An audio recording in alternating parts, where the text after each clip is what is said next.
ಯಕ್ಕ ನನಗಂತೂ ಎಷ್ಟು ಖುಷಿ ಆಗಂತೈತಂದ್ರೆ ಯಾಕ ನಾನು ಅವರೆಲ್ಲ ನಮ್ಗೆ ಸಾಮಾನು ತಂದು ಕೊಡ್ತಾರಲ್ಲಕ್ಕ ಮನೆಗೆ ತಂದು ಕೊಟ್ಟ ಮೇಲೆನ ನಮ್ಮ ಊರಿಗೆ ಹೊಕ್ಕಿನ ಯಾಕ ನಾನು. ಅಯ್ಯೋ ಅದೆಲ್ಲ ತಂದು ಕೊಟ್ಟ ಮೇಲೆ ಇಲ್ಲಿ ನಮ್ಮ ಮನೆಯಾಗೆಲ್ಲ ಜೋಡಿಸಿದ ಮೇಲೆ ನೀನು ಏನೇನು ನಿಮ್ಮ ಮನೆಗೆ ಏನೇನು ಸಾಮಾನು ಕಳಿಸೋದವ ನೋಡು ಅವನಷ್ಟು ಒಂದು ಗಾಡಿ ಹಾಕಿ ಕಳಿಸ್ತೀನಂತ ಸರಿನಾ. ಹ್ಞೂ ಬೇಕಾ ಇವತ್ತೊಂದ ದಿನ ನಾಳೆಯಿಂದ ನಾನು ಆರಾಮ್ ಎ ಸಿ ರೂಮ್ನಾಗ ಮುಕ್ಕೋಬೋದು. ಯಾಕ ಅವು ಕಾಟ ಎಲ್ಲ ಎಷ್ಟು ದೊಡ್ಡ ಎಷ್ಟು ಚಲೋ ಇರ್ತಾವೆ ಗೊತ್ತಾನೆ ಬೇ ಯಾಕ. ನಾನಂತವನ್ನೆಲ್ಲ ಟಿವಿಯಾಗ ನೋಡಿದ್ದೆ, ಈಗ ಅಂಥವೆಲ್ಲ ನಮ್ಮ ಮನೆಗೆ ಬರಾಕುಂತಾವಲ್ಲ ಬೇ. ಯಾಕ ಅಂದ್ರೆ ನಿಂದು ತಲೆ ಅಂದ್ರೆ ತಲೆ ನೋಡ್ಬೇಕಾ. ನೀನು ಈ ಮನೆಯಾಗ ಇರೋದಕ್ಕೆ ಬೇ ಈ ಮನೆ ಉದ್ಧಾರ ಹಾಕುಂತಿರೋದು, ಇಲ್ಲಾಂದ್ರೆ ಈ ಮನೆ ಉದ್ಧಾರನ ಆಗ್ತಾ ಇಲ್ಲಾಗಿತ್ತು ನೋಡ್ಬೇ. ಏನು ಉದ್ಧಾರ ಆಗೈತಿ ನಿಮ್ಮ ಅಕ್ಕನಿಂದ ಈ ಮನೆಗೆ? ಏನೋ ಅಕ್ಕ ತಂಗಿ ಭಾಳ ಖುಷಿಯಾಗಿದ್ದಂಗದಿರಿ. ಎದಕ್ಕಿಬ್ರು ಅಷ್ಟೊಂದು ಖುಷಿ ಆಗದಿರಿ? ಅಕ್ಕ ತಂಗಿ ಖುಷಿಯಾಗಿ ಕಿಲ ಅಂತ ನಕ್ಕೊಂತ ಮಾತಾಡಕುಂತೀರಿ, ಏನು ಸಮಾಚಾರ? ಅದು ಅಲ್ದ ಯಾರ ಮನೆ ಒಡೆಯೋ ಪ್ಲ್ಯಾನ್ ಇಟ್ಟಿರಿ? ಯಾರ್ದಾರ ಮನೆ ಒಡೆಯೋ ಪ್ಲ್ಯಾನ್ ಇದ್ರ ಅಷ್ಟ ನೀವಿಬ್ರು ಇಷ್ಟು ಚಂದ ನಕ್ಕೊಂತ ಕುಲು ಅಂತ ಇರೋದು ಮನ್ಯಾಗ. ಯವ್ವ ಇವತ್ತು ನೀನು ಏನು ಬೇಕಾದ್ರೆ ಅನ್ಬೇ, ನಾನು ಮತ್ತು ಅಕ್ಕ ಇಬ್ಬರು ಒಟ್ಟು ಸಿಟ್ಟು ಮಾಡ್ಕೊಳಂಗಿಲ್ಲ. ನಿನಗೆ ಮನ್ಸಿಗೆ ಬಂದಂಗೆ ಬೈಬಿ, ಬೇಕಾದ್ರೆ ಒಂದೇಟು ಹೊಡೆದು ಬಿಡ್ವೆ ನಡಿತೈತಿ. ಆದರೆ ನಾನು ನಮ್ಮ ಅಕ್ಕ ಮಾತ್ರ ಇವತ್ತು ಒಟ್ಟು ಸಿಟ್ಟು ಮಾಡ್ಕೊಳಲ್ಲ. ಹೌದಾ? ಅದೇನದು ಇವತ್ತು ಅಷ್ಟೊಂದು ಖುಷಿ ಆಗತ್ತೀರಿ, ಏನು ಸಮಾಚಾರ ಹೇಳ್ರಿ, ನಾವು ಕೇಳ್ತೀವಿ. ಖುಷಿ ಪಡೋ ವಿಷಯ ಏನಾದರೂ ಇದ್ರೆ ನಾವು ಖುಷಿ ಪಡ್ತೀವಪ್ಪ. ಅದೇನಿಲ್ಲ ಬಿಡ್ಬೆ, ನಾಳೆ ನಿನಗೆ ಗೊತ್ತಾಕೈತಂತ ನಿಮ್ಮ ಮಗಳು ಎಷ್ಟು ದೊಡ್ಡ ಸಾಧನೆ ಮಾಡಾಳ, ಎಷ್ಟು ತಲೆ ಓಡಿಸಾಳ, ಎಷ್ಟು ಶಾಣೆ ಅದಾಳ ಅನ್ನೋದು ನಿನಗೆ ನಾಳೆಗೆ ಗೊತ್ತಾಕೈತೆ ತಗೋ. ನಾಳೆಗೆ ಗೊತ್ತಾಗತ್ತಾ? ಏನು ನಾಳೆಗೆ ಗೊತ್ತಾಗತ್ತಾ? ಏನು ಅನ್ನೋದು ಚಂದನ ತಂಗಿಬ್ರು ಬಾಯ್ ಬಿಟ್ಟು ಹೇಳ್ರಿ. ಯವ್ವ ಅದೆಲ್ಲ ಹೇಳಿದ್ರೆ ಮಜಾ ಇರಂಗಿಲ್ವೇ. ನಾಳೆ ನೀನು ನಿನ್ನ ಕಣ್ಣಾರೆ ನೋಡಂತೆ ಅಂತ, ಆವಾಗ ನೀನೇ ಎಷ್ಟು ಖುಷಿ ಪಡ್ತಿದ್ದಿ ನೋಡು. ನಿನ್ನ ಮಗಳ ಎಷ್ಟು ಹೊಗಳ್ತಿ ಅನ್ನೋದನ್ನು ನಾನು ನೋಡ್ತೀನಿ ಬೇಕಾರೆ. ಅಮ್ಮಾರ ಕವಿತಾ ಏನಾದರೂ ಅಡುಗೆ ಮನೆಗೆ ಬಂದಿದ್ದೆ, ನೀವು ನೋಡಿದ್ರೇನ್ರಿ? ಎಲ್ಲಿ ಬಿಡವ, ನೋಡಿಲ್ಲ ನಾನಂತೂ. ಮತ್ತು ಅಡುಗೆ ಮನೆಯಾಗ ಬಾಂಡೆ ಎಲ್ಲ ತಿಕ್ಕಾಗೈತಿ, ಮತ್ತು ಕಿಚನ್ ಅಡುಗೆ ಮನೆಯೆಲ್ಲ ಸ್ವಚ್ಛ ಆಗೈತಿ. ಆದರೆ ಕವಿತಾ ಮಾತ್ರ ರೂಮಿಂದ ಹೊರಗಡೆ ಬಂದಿದ್ದು ನಾನು ನೋಡೇ ಇಲ್ಲ. ಅತ್ತೆ ನೀವೇನಾದರೂ ಕ್ಲೀನ್ ಮಾಡಿದ್ರಾ ಅಡುಗೆ ಮನೆನ, ಮತ್ತು ಬಾಂಡೆ ಎಲ್ಲ ತಿಕ್ಕಿಟ್ರಾ ನೀವೇ? ಹೌದು ಸವಿತಾ, ನಾನು ನಮ್ಮ ಅಕ್ಕ ಸೇರಿನ ಅಡುಗೆ ಮನೆಯೆಲ್ಲ ಸ್ವಚ್ಛ ಮಾಡಿ ಅಡುಗೆ ಮನೆಯಿಂದ ಬಾಂಡೆ ಗಿಂಡೆ ಎಲ್ಲನೂ ತಿಕ್ಕಿಟ್ಟಿವಿ. ಪಾಪ ನನ್ನ ಸೊಸೆಗೆ ಅಲ್ಲ, ನಂದು ನಮ್ಮ ಅಕ್ಕಂದು ಮುದ್ದಿನ ಸೊಸೆಗೆ ಭಾಳ ಸುಸ್ತಾಗಿತ್ತಂತ, ಅದಕ್ಕೆ ಕವಿತಾ ಕೊನೆಯಾಗ ಮಕ್ಕೊಂದು ರೆಸ್ಟ್ ಮಾಡಾಕುಂತಾಳ. ಆಕೆ ಕೆಲಸನ ನಾವು ಮಾಡಿದ್ವಿ. ಯಾರು ಮಾಡಿದ್ರೇನು, ಕೆಲಸ ಮುಗೀತಿಲ್ಲ ಅಷ್ಟು ಸಾಕು ಬಿಡು. ಅಲ್ಲ ಅತ್ತೆ, ಅದೆಲ್ಲ ಕೆಲಸ ಇವತ್ತು ಕವಿತಾನ ಮಾಡ್ಬೇಕಾಯ್ತು, ಅದನ್ನ ಬಿಟ್ಟು ನೀವಿಬ್ಬರು ಎದಕ್ಕೆ ಮಾಡಿದ್ರಿ? ಸವಿತಾ ಭಾಳ ತಲೆ ಕೆಡ್ಸ್ಕೊಳಕ್ಕೆ ಹೋಗ್ಬೇಡ. ಇನ್ನು ಮೇಲೆ ಕವಿತಾ ಪಾಲಿನ ಕೆಲಸನ ಕವಿತಾನ ಮಾಡ್ತಾಳೆ. ಏನು ಬಟ್ಟೆ ಒಗೆಯೋದು ಬಾಂಡೆ ತಿಕ್ಕೋದು ತಾನೇ, ನೀನೇನು ತಲೆ ಕೆಡ್ಸ್ಕೊಳಕ್ಕೆ ಹೋಗ್ಬೇಡ. ಆಕೆ ಪಾಲಿನ ಕೆಲಸನ ಆಕೆನ ಮಾಡ್ತಾಳೆ, ನೀನೇನು ಮಾಡೋ ಅಂಥ ಅವಶ್ಯಕತೆನಿಲ್ಲ. ಪ್ರತಿ ಸಲ ನಿಮ್ಮಮ್ಮನ ಮುಂದೆ ಇಲ್ಲಿ ಬಂದು ನಾನೇ ಮಾಡೀನಿ ಮನೆಯಿಂದೆಲ್ಲ ಕೆಲಸನೂ ನಾನು ಲಲಿತಾನೇ ಮಾಡೀನಿ ಅಂತ ಕೊಚ್ಕೊಳ್ಳೋ ಅಂಥ ಅವಶ್ಯಕತೆ ಏನೂ ಇಲ್ಲ. ಹ್ಞೂ ಮತ್ತು ನಮ್ಮ ಕವಿತಾ ಅಂದ್ರೆ ಸುಮ್ಮನೆನಾ?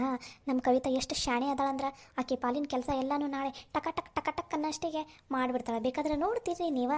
ಇನ್ಮೇಲೆ ನಾನು ಲಲಿತಾನ ಈ ಮನೆಯಿಂದ ಕೆಲಸ ಮಾಡ್ಬೇಕನು, ನಮ್ಮಿಬ್ಬರಿಗೆ ಈ ಜವಾಬ್ದಾರಿ ಐತನು, ಈ ಜವಾಬ್ದಾರಿ ಬೇಕನು, ಮನೆ ಜವಾಬ್ದಾರಿ ಎಲ್ಲ ನಾವೇ ನಿಭಾಯಿಸ್ಬೇಕನಂತ ನೀನು ನಿಮ್ಮ ಫ್ರೆಂಡ್ ಅದಾಳಲ್ಲಕ್ಕಿ ಲಲಿತಾ ಆಳೋ ಅಂಥ ಅವಶ್ಯಕತೆನೇ ಇಲ್ಲ. ಎಲ್ಲನೂ ನಮ್ಮ ಕವಿತಾನು ನೋಡ್ಕೋತಾಳೆ. ಎಲ್ಲಿ ಬಾಲೆ ನಾವು ಆರಾಮಾಗಿ ಒಂದು ರೌಂಡ್ ಹಿಂಗೆ ವಾಕಿಂಗ್ ಹೋಗಿ ಬರೋಣಂತ ಗಾಳಿಗೆ. ನಂಗೆ ಆಗಿರೋ ಖುಷಿನ ಇಲ್ಲಿ ಯಾರು ಮುಂದಾರ ಹೇಳ್ಕೊಂಡ್ರೆ ಹೊಟ್ಟೆ ಉರಿ ಪಡೋರ ಭಾಳ ಮಂದಿ ಅದಾರ, ಅದಕ್ಕೆ ನಿನ್ನ ಮುಂದೆ ಹೇಳ್ಕೊತೀನಂತ ಬಾ. ಸರಿ ಆಯಿತು, ನಡಿಬೇ ಅಕ್ಕ. ಅಮ್ಮಾರ ಏನಾಗೈತ್ರಿ? ಅತ್ತೆಯರು ಯಾಕೆ ಇಬ್ಬರು ಹಂಗೆ ಮಾತಾಡಕೊಂತಾರೆ? ಅವ್ರು ಏನೇನೋ ಮಾತಾಡಕೊಂತಾರೆ, ನನಗಂತೂ ಒಂದು ಅರ್ಥನೇ ಆಗ್ತಾ ಇಲ್ಲ.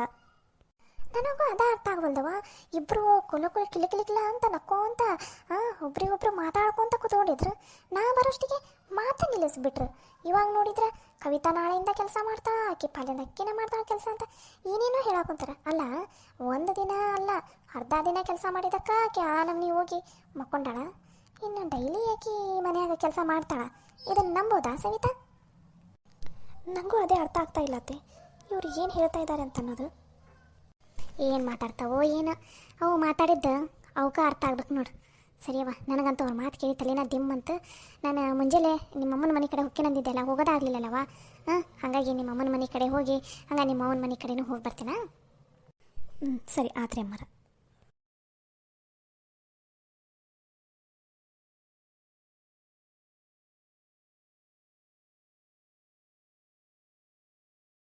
ಏನ್ಲೇ ಸವಿ ಏನಾತು? ಬಂದು ಏನು ಮಾತಾಡ್ಲಾರ್ದ ಹಂಗೆ ಸುಮ್ಮನೆ ನಿಂತ್ಕೊಂಡು ಏನೇನು ಯೋಚನೆ ಮಾಡಾಕೊಂತಿದಿ? ಯಾಕೆ ಏನಾಯ್ತು? ಆರಾಮದಿಲ್ಲ ನೀನು? ನಾನು ಆರಾಮದಿನ್ಲೆ. ಆದ್ರೆ ಚಿಕ್ಕತ್ತೆ ಮತ್ತು ಅತ್ತೆದು ಅತ್ತೆನಲ್ಲಿ ಏನೋ ವ್ಯತ್ಯಾಸ ಆಗುಂತೈತಿ. ಅವ್ರು ಮಾತಾಡೋದು ಒಂಥರ ಒಗಟೈತಿ.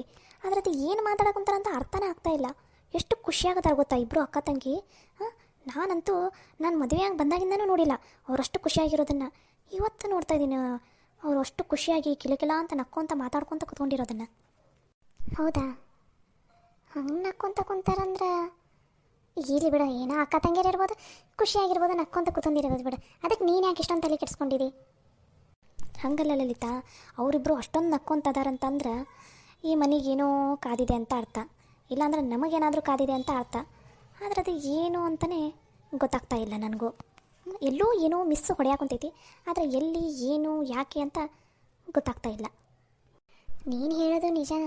ಅವರಿಬ್ಬರು ನಕ್ಕೊಂತ ಅದಾರಂತಂದ್ರೆ ಏನಾರ ಒಂದು ಕಾದಿರ್ತೈತಿ ಮನೆಗೆ. ಕೇಳಿದರೆ ಹೇಳೋದು ಇಲ್ಲ ಅವರು. ನಾವು ಅರ್ಥ ಮಾಡ್ಕೋಬೇಕು. ಎಲ್ಲದಕ್ಕೂ ನಾಳೆನೇ ಗೊತ್ತಾಗುತ್ತಾ. ನಾಳೆ ಎಲ್ಲ ಕೆಲಸನೂ ಕವಿತಾನ ಮಾಡ್ತಾಳೆ. ಏನು ಮಹಾ ಕೆಲಸ, ನೀವು ಕೆಲಸ ಮಾಡ್ತೀವಿ ನಾವ ಕೆಲಸ ಮಾಡ್ತೀವಿ ಅಂತ ಕೊಚ್ಕೊಳ್ಳೋ ಅವಶ್ಯಕತೆ ಇಲ್ಲ. ಹಂಗೆ ಹಿಂಗೆ ಅನ್ನಕೊಂತಿದ್ರು. ಅಲ್ಲ, ಇವತ್ತು ಅರ್ಧ ದಿನ ಕೆಲಸ ಮಾಡೋಕೆ ಸಾಕಾಗಿ ಕಾಲು ಬಿದ್ದು ಹೋಗಿ ಮಲ್ಕೊಂಡ್ಲಾಕಿ ಕವಿತಾ. ಅಂಥದ್ರಲ್ಲಿ ಡೈಲಿ ಮನೆ ಕೆಲಸನೆಲ್ಲ ಆಕಿ ಹೆಂಗೆ ಮಾಡ್ತಾಳೆ? ಆಳನ್ನೇನಾದರೂ ಹಚ್ಚಿದ್ರು ಹಚ್ಬೋದು. ಅಯ್ಯೋ ಲಲಿತಾ, ಈ ಮನ್ಯಾಗ ಆಳು ಹಚ್ಚೋದಿಲ್ಲ ಅಂತಂದು ಕವಿತಾಗೂ ಗೊತ್ತೈತಿ, ಅತ್ತೆಗೂ ಗೊತ್ತೈತಿ. ಯಾಕಂದ್ರೆ ಮಾವರಿಗಾಯ್ತು ಅಮ್ಮರಿಗಾಯ್ತು ಈ ಮನ್ಯಾಗ ಆಳು ಇಟ್ಕೊಳಕ್ಕೆ ಇಷ್ಟ ಇಲ್ಲ. ಮತ್ತು ಅದು ಅವರಿಗೆ ಇಷ್ಟನೇ ಇಲ್ಲ ಅದೆಲ್ಲ. ಅದಕ್ಕೋಸ್ಕರ ಅದು ಅಲ್ಲ, ಹಾಗೇನೂ ಇಲ್ಲ ಅಂದಿದ್ರೆ ಇಷ್ಟೊತ್ತಿಗಾಗಲೇ ಆಕೆ ಕವಿತಾ ಆಳನ್ನು ಕರ್ಕೊಂಬಂದು ಮನ್ಯಾಗ ಹಚ್ಚಿಸಿ ಮನೇನ ಕೆಲಸ ಎಲ್ಲ ಮಾಡಿಸ್ಕೊತಿಲ್ಲ ಆಳು ಕೈಯಲ್ಲಿನ. ಅದೂ ಅಲ್ಲ. ಮತ್ತು ಏನು ಹಂಗಂದ್ರೆ ಲಲಿತಾ, ನನಗೇನಂತ ಗೊತ್ತಿದ್ದಿದ್ರೆ ನಾನು ಯಾಕೆ ಇಷ್ಟೊಂದು ಯೋಚನೆ ಮಾಡ್ತಿದ್ದೆ, ತಲೆಯಾಗ ಹುಳ ಬಿಟ್ಕೊತಿದ್ದೆ? ಏನು ಅನ್ನೋದು ಗೊತ್ತಾಗ್ತಾ ಇಲ್ಲ ನನಗೆ. ಆದರೂ ಪತ್ತೆ ಹಚ್ತೀನಿ, ಬಿಡಂಗಿಲ್ಲ ನಾನು. ಲಲಿತಾ ಅಕ್ಕ, ಸವಿತಾ ಅಕ್ಕ, ಅರೆ ಮಾನ್ಸ ಮತ್ತು ತಾರಾ, ಬರ್ರಿ. ತಾರಾ, ಮಾನ್ಸ, ಆರಾಮದಿರಾ ಇಬ್ರು? ಹೂನಕ್ಕ, ನಾವು ಆರಾಮದೀವಿ. ನೀವು ಆರಾಮದಿರಾ? ನಾವು ಆರಾಮದೀವಿ ನೋಡು. ಯಾಕೆ ತಾರಾ, ಏನೋ ಡಲ್ ಅದಂಗದೀಯಾ? ಆರಾಮದಿಲ್ಲ? ಹಾಂ ಆರಾಮದೀನಕ್ಕ, ಹಾಗೇನಿಲ್ಲ. ಸ್ವಲ್ಪ ತಲೆನೋವಿಸ್ತಾ ಇತ್ತು ಅಷ್ಟೇ, ಅದನ್ನು ಬಿಟ್ಟರೆ ಏನಿಲ್ಲ, ಆರಾಮಾಗಿದ್ದೀನಿ. ಹೌದಾ, ಸರಿ. ಏನು ವಿಷಯ ಅಂದಂಗೇನು ಇಬ್ಬರು ನಮ್ಮನೆ ಹತ್ರ ಬಂದುಬಿಟ್ಟಿರಿ? ಹೌದು, ಏನು ಸಮಾಚಾರ? ಅದೇ ಅಕ್ಕ, ನೀವು ಹೊಲ್ದಿರೋ ಡ್ರೆಸ್ ನನ್ನ ಗಂಡನ ಮನೆಯಲ್ಲಿ ಎಲ್ರಿಗೂ ಇಷ್ಟ ಆಗಿಬಿಟ್ಟಿದೆ. ಹಾಗಾಗಿ ನಮ್ದು ಅಲ್ಲಿ ಗಂಡನ ಮನೆ ಕಡೆ ರಿಲೇಷನ್ಸ್ ಅವ್ರು ಇದ್ದಾರಲ್ಲ, ಅವರೆಲ್ಲ ನಿನ್ನ ಹತ್ರನೇ ಹೊಲ್ಸ್ಕೊಂಬ ಅಂತ 1-2-3 ಲೆಹಂಗಾ ಕೊಟ್ಟಾರ. ಹಂಗೆ ನಮ್ಮ ಅತ್ತೆ ಆಮೇಲೆ ಅವ್ರ ಅಕ್ಕಂಗಿಯರು ಎಲ್ಲರೂ ಒಂದು 10 ಬ್ಲೌಸ್ ಕೊಟ್ಟಿದ್ದಾರಕ್ಕ, ನಿಮ್ಮ ಹತ್ರನೇ ಹೊಲ್ಸ್ಕೊಂಬರ್ಬೇಕು ಅಂತ. ಅದಕ್ಕೆ ಅವನ್ನೆಲ್ಲ ಕೊಡೋಣ ಅಂತ ಬಂದ್ವಿ. ಹೌದಾ? ಹ್ಞೂ ಅಕ್ಕ, ಅಷ್ಟೇ ಅಲ್ಲ, ನೀವು ಹೊಸ ಡ್ರೆಸ್ ಎಲ್ಲ ಹೊಲ್ದಿದ್ದೆಲ್ಲ ವಾಟ್ಸಪ್ ಇಟ್ಟಿದ್ರಲ್ಲ, ಸ್ಟೇಟಸ್ ಇಟ್ಟಿದ್ರಲ್ಲ, ಅವಾಗ ನಾನು ನೋಡಿದ್ದೆ. ಹಂಗೆ ನಮ್ಮ ಮನೆಯಲ್ಲಿ ಎಲ್ರಿಗೂ ತೋರಿಸಿದೆ. ಅವರೆಲ್ಲ ಫುಲ್ಲು ಖುಷಿಯಾಗಿಬಿಟ್ರೆ. ಅದಕ್ಕೆ ಒಂದಿಷ್ಟು ಲೆಹಂಗಾ, ಸ್ಯಾರಿ ಬ್ಲೌಸು, ಆಮೇಲೆ ಸಣ್ಣ ಹುಡುಗರಿಗೆ ಒಂದಿಷ್ಟು ಡ್ರೆಸ್ ಅವನ್ನೆಲ್ಲ ಕೊಟ್ಟಿದ್ದಾರೆ, ನಿಮ್ಮ ಕೈಯಲ್ಲೇ ಹೊಲ್ಸ್ಕೊಂಡು ಬಾ ಅಂತಂದು. ಹೌದಾ, ಚಲೋ ಆಯ್ತು ಬಿಡು. ಅಂತೂ ನೀನು ಉಟ್ಕೊಂಡಿದ್ದು ಡ್ರೆಸ್ ನಿಮ್ಮ ಮನೆಯಲ್ಲಿ ಎಲ್ರಿಗೂ ಇಷ್ಟ ಆಗಿದೆ. ಸವಿತಾ ಹೊಲ್ದೆ, ನಮ್ಮ ಲಲಿತಾ ಹೊಲ್ದಿದ್ದು. ಅಯ್ಯೋ ಕೇಳ್ತೇನಕ್ಕ, ನಮ್ಮ ಮನೆಯಲ್ಲಂತೂ ಎಲ್ರಿಗೂ ಇಷ್ಟ ಆಗಿಬಿಟ್ಟಿತ್ತು. ಅಷ್ಟೇ ಅಲ್ಲ ಅಕ್ಕ, ಸವಿತಾ ನೀನು ಹೊಲಿತಾ ಇದೆಯಾ ಅಕ್ಕ ಇವಾಗ ಬಟ್ಟೆನ? ಮುಂಚೆ ಲಲಿತಾ ಕಷ್ಟ ಹೊಲಿತಿದ್ದಲ್ಲ. ಅಯ್ಯೋ, ಇವಾಗ ಇಬ್ಬರು ಹೊಲಿಯೋದು ಕಲ್ತಿದ್ದೀವಿ. ಹಾಗೆ ಈ ಡಿಸೈನ್ ಮೇಲೆ ಡಿಸೈನ್ ಎಲ್ಲ ಮಾಡೋದ್ರಲ್ಲಿ ಎಕ್ಸ್ಪರ್ಟ್ ಆಗೋಣ ನಮ್ಮ ಸವಿತಾ ಇವಾಗ. ನಾನು ಹೊಲಿತೀನಿ ಅಷ್ಟೇ, ಮೇಲೆ ಡಿಸೈನ್ ಅದರದ್ದೆಲ್ಲ ಕೆಲಸನೂ ಸವಿತಾನ ಮಾಡೋದು ಇವಾಗ. ಚಲೋ ಆಯ್ತು ಬಿಡಕ್ಕ. ಒಟ್ಟಿನಲ್ಲಿ ಇಬ್ಬರು ಒಂದು ಕೆಲಸ ಮಾಡ್ಕೊಂಡು ಹೋಗ್ತಾ ಇದ್ದೀರಲ್ಲ ಮನೆಯಲ್ಲಿ ಹಂಚಿಕೊಂಡು. ಚಲೋ ಆಯ್ತು ಬಿಡಕ್ಕ, ಅಂದರೂ ಭಾರಿ ಚಲೋ ಆಯ್ತು. ನಮಗೂ ಹೊಸ ಥರ ಡ್ರೆಸ್ ಎಲ್ಲ ಹೊಲಿಸ್ಕೋಬೋದು ನಿಮ್ಮ ಹತ್ರ. ಹ್ಞೂನಮ್ಮ, ಅದಕ್ಕೆ ಮತ್ತು ಹೊಸ ಡ್ರೆಸ್ ಡಿಸೈನ್ ಎಲ್ಲ ಕಲಿಯಾಕೊಂತಿದ್ದು. ಹಂಗೆ ನಿಮ್ಗೆ ಯಾರು ಮತ್ತು ಪರಿಚಯದವರು, ನಿಮ್ಮ ಫ್ರೆಂಡ್ಸು, ಹಂಗೆ ನಿನ್ನ ಗಂಡನ ಮನೆ ಕಡೆ ಎಲ್ಲ ಯಾರು ಇದ್ರೆ ಅವರಿಗೆಲ್ಲ ಹೇಳಿಬಿಡು, ಸರಿನಾ?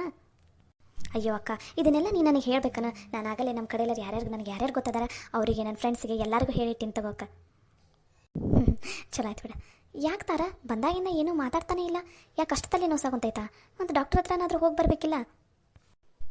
ಅಯ್ಯೋ ಪರವಾಗಿಲ್ಲ ಅಕ್ಕ, ಗುಳಿಗೆ ತೊಗೊಂಡಿನಿ, ಇನ್ನೂ ಸ್ವಲ್ಪ ಹೊತ್ತಿಗೆ ಆರಾಮಾಗ್ಬೋದು ಅಷ್ಟೇ. ಇರಲಿ ಬಿಡಕ್ಕ, ಏನಾಗಲ್ಲ. ಅಲ್ಲ, ಆರಾಮಿಲ್ಲ ಅಂದರೆ ಮತ್ತೆ ಅಲ್ಲಿಂದ ಎದಕ್ಕೆ ಬಂದೀನಿ ನಡ್ಕೊತ? ಮನೆಯಲ್ಲಿನೇ ಇರಬೇಕಿಲ್ಲ? ಮಾನ್ಸ ಒಬ್ಬಕ್ಕೆ ಬಂದು ಹೋಗಿದ್ಲು. ಅಯ್ಯೋ ನಾನು ಅದೇ ಅಂದೆ, ಆದರೆ ಕೇಳಲೇ ಇಲ್ಲ ತಾರಾ. ಅದು ಅಕ್ಕ, ಮನೆಯಲ್ಲಿ ಕುತ್ಕೊಂಡು ಬೋರ್ ಆಗಿತ್ತಾ, ಅದಕ್ಕೆ ಒಂದು ಸ್ವಲ್ಪ ಅಟ್ಲೀಸ್ಟ್ ನಿಮ್ಮ ಮನೆ ಕಡೆ ಬಂದರೆ ನಡ್ಕೊತ ಬಂದ್ರೆ ಒಂದು ಸ್ವಲ್ಪ ಹೊರಗಿನ ಗಾಳಿನಾದರೂ ತೊಗೋಬೋದು ಅಂತ ಹಾಗೆ ನಡ್ಕೊತ ಬಂದ್ವಿ ಮಾನ್ಸ ಜೊತೆ. ಹೆಂಗೋ ಆಕಿ ನಿಮ್ಮ ಮನೆಗೆ ಬರ್ತೀನಂದಲ್ಲ, ಹಂಗೆ ನಿಮ್ಮನ್ನು ಮಾತಾಡ್ಸ್ದಂಗೂ ಆಗುತ್ತಾ, ನಿಮ್ಮನ್ನು ಮಾತಾಡ್ಸಿದ್ರೆ ಏನೋ ಒಂಥರ ಖುಷಿನೂ ಆಗುತ್ತಲ್ಲ, ಅದಕ್ಕೋಸ್ಕರ ಬಂದೆ. ಹೌದಾ, ಚಲೋ ಆಯ್ತು ಬಿಡು. ಬಂಗಾರ ಮೊದಲೇ ನಾನು ಖಡಕ್ ಶುಂಠಿ ಚಾ ಮಾಡ್ಕೊಡ್ತೀನಿ. ತಲೆನೋವೆಲ್ಲ ಕಿತ್ಕೊಂಡು ಹೋಗಿರ್ಬೇಕು. ಸರಿನಾ? ಲಗುನ ಬಾ. ಸವಿತಾ, ನೀ ಕರ್ಕೊಂಬಂದ್ಬಿಡ, ನಾನು ಚಾ ಇಟ್ಟಿರ್ತೀನಿ. ಅಯ್ಯೋ ಅಕ್ಕ, ಚಾಗಿ ಏನು ಬೇಡ ಅಕ್ಕ, ಬರ್ತೀವಿ, ಟೈಮ್ ಆಯಿತು. ಮತ್ತೆ ಯಾವಾಗಾದ್ರೂ ಬಂದಾಗ ಕುಡಿತೀವಿ ತಗೋಕ. ಈಗ ಸುಮ್ಮನೆ ನಿಮ್ಗೆ ಯಾಕೆ ಅಷ್ಟೆಲ್ಲ ತೊಂದರೆ ಬೇಡ. ಅಯ್ಯೋ, ಅದ್ರಾಗ ತೊಂದರೆ ಏನೈತಿ? ನಮ್ಮ ಲಲಿತಾ ಚಾ ಎಷ್ಟು ಚಲೋ ಮಾಡ್ತಾಳೆ ಗೊತ್ತಾ? ಎಂಥ ತಲೆನೋವಿದ್ರೂ ಕಿತ್ಕೊಂಡು ಹೋಗ್ಬಿಡುತ್ತೆ. ಲಲಿತಾ ಅವ್ರು ಹಂಗೆ ಬೇಡ ಬೇಡ ಅಂತಾರೆ. ನೀ ಹೋಗಿ ಚಾ ಮಾಡು, ನಾನು ಅವ್ರನ್ನ ಕರ್ಕೊಂಡು ಬರ್ತೀನಿ. ಸರಿ ಆಯಿತು. ಸರಿ ಬರ್ರಿ ಇಬ್ರು ಅಲ್ಲೇ ಒಳಗಡೆ ಆರಾಮಾಗಿ ಚಾ ಕುಡ್ಕೊಂಡು ಮಾತಾಡಿದ್ರಾಯ್ತು. ಬರ್ರಿ. ಅದು ಅಕ್ಕ, ಸುಮ್ಮನೆ ತೊಂದರೆ ಯಾಕೆ? ಅಯ್ಯೋ, ತೊಂದರೆ ಏನೂ ಇಲ್ಲ, ಎಂಥದ್ದು ಇಲ್ಲ, ಸುಮ್ಮನೆ ಬರ್ರಿ ಇಬ್ರು. ಬಾ ತಾರಾ,